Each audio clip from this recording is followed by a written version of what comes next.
കുട്ടികൾക്കും മുതിർന്നവർക്കൊക്കെ ഒരുപോലെ കഴിക്കാൻ പറ്റുന്ന കർക്കിടക പൊടിയുടെ റെസിപ്പിയാണ് കേട്ടോ ഇന്ന് പറയാൻ പോണത്. അതിന് വേണ്ടിയിട്ട് 1/2 കപ്പ് നവരരി നന്നായിട്ട് വാഷ് ചെയ്തിട്ട് ഒരു തുണിയിൽ വെച്ചിട്ട് ഒന്ന് ഉണക്കിയെടുക്കണം. ഒരു ഫാൻ്റെ ചോട്ടിൽ വെച്ചിട്ട് ഒന്ന് ഉണക്കിയെടുത്താൽ മതി.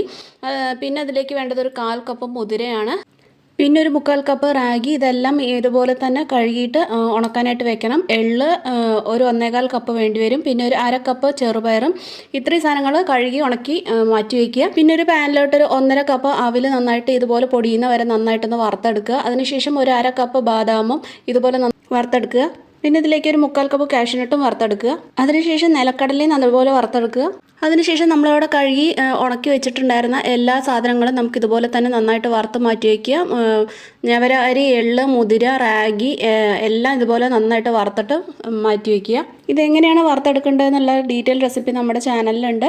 ഇനി വറുത്ത് വെച്ചിട്ടുള്ളതെല്ലാം മിക്സിയിൽ സെപ്പറേറ്റ് ആയിട്ട് പൊടിച്ചെടുത്തിട്ട് ആ പൊടിച്ചതെല്ലാം കൂടി നന്നായിട്ട് മിക്സ് ചെയ്യുക. അതിലേക്ക് നമുക്ക് ശർക്കരയുടെ പൊടിയും കൂടി മിക്സ് ചെയ്തിട്ട് ഡെയിലി കഴിക്കാം.